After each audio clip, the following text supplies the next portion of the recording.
These 33 people were arrested and charged federally for drug conspiracy and weapons violations back in November and December after a years-long local, state, and federal law enforcement commitment. What I do know is this gang has wreaked havoc on our community. They're a sub-gang of the Bloods. That's what I'm being told, yes. The men and women were arrested as part of a roundup called Operation Rise and Shine, all allegedly associated with or members of the gang G-Shine.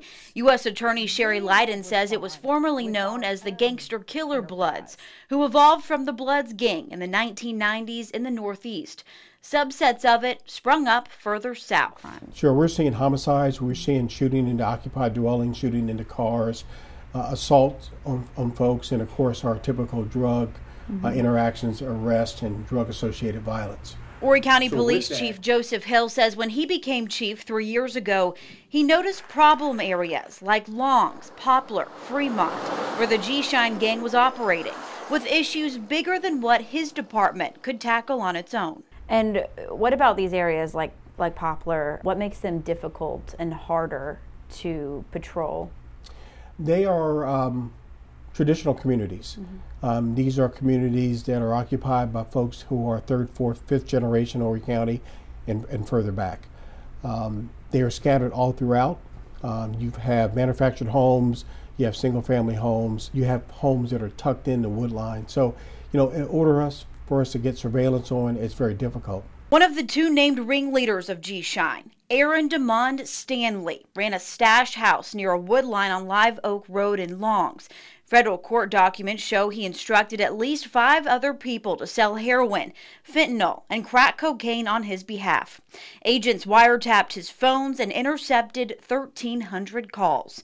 Among also orchestrating drug sales, the other ringleader, Richard Earl Hemingway, operated the stash house. He told police he cooked crack cocaine there, stored guns, and played video games with other members. Chief Hill says putting people like Stanley and Hemingway away under a long federal sentence is a leap in the right direction and hasn't gone unnoticed. I had several community members call and tell me or write and say, you know what, now I can sit on my front porch or maybe let my kids go outside and play on a nice day without fear of being shot by a random bullet. It's reassurance of the bigger picture. Teamwork is working. When I got here, I had to analyze a series of problems, both internally and externally. And my external problem in the community was narcotics, homicide, and the whole drug trade, not to mention human trafficking, which is an offshoot of all of this. So I enlisted the help of our federal partners, FBI, DEA, ATF, and the U.S. Marshal Service. And you see the results of that partnership. They have come out and helped us solve a lot of crime, reduce a lot of crime, and more importantly, the fear of crime in our community.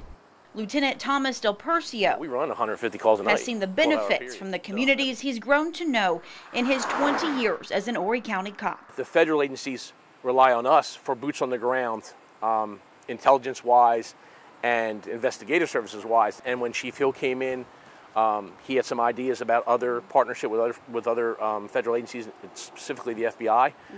And since we have had those partnerships grow, we have seen our ability to partner up and make more solid investigations and take more investigations federal to get more time. Those results aren't just talk. We have definitely seen less violent crime, assaults, homicides, and things in our crime areas in this area, Longs and Fremont and other places, Cedar Branch. Since those arrests, there has been a reduction. We have seen a reduction in the calls we respond to. The ripple effect of the G-Shine roundup and continued state and federal partnership shows violent crime rates in all of Horry County have plummeted. Here's the same January 1st through July 16th time frame for 2019 compared to last year and 2017. These are the top 9 violent crimes, but we're going to zero in on the most violent and committed crimes in Horry County: murder, rape, robbery, and aggravated assault. This year, up until July 16th, there were 3 murders in the county. At the same time last year, at 11, it was 14 murders and 13 murders in 2017. We're looking at 50 less rapes this year compared to 2017. Robbery is down overall, and while aggravated assaults are high, this year's number is still down compared to the last 2 years. Overall, between all violent crimes, The rate is down. Chief Hill says it's a win for the department, but other things have been on hold for these accomplishments. Internally, I have to fight some criticism because I've taken officers from the street, officers from investigation, and put them on these task force temporarily. Well, then other things suffer. We are delayed in solving other crimes, or we are piling up on the officers that are not on the task force. But I think it's critically important that we supply the staffing to these task force so we can address these immediate problems where we're talking about loss of life, when we're talking about violent acts. Assistant U.S. Attorney for the G-Shine case, Everett McMillan, says this: without Chief Hill and the support of his agency and other local departments, federal authorities could not have put together such a successful operation. McMillan went on to say targets like Stanley and Hemingway were zeroed in on based on who police knew as prolific violent offenders. Chief Hill and Lieutenant Del Percio say people like the G-Shine members represent a small fraction, though, of these neighborhoods. And people like you are stepping up to help fight crime. And they say they need you. Reach out to your law enforcement and communicate with us. We can't fix it if we don't know about it. And stay in touch with us. Hold us accountable to do our job, what you pay us to do, but communicate with us.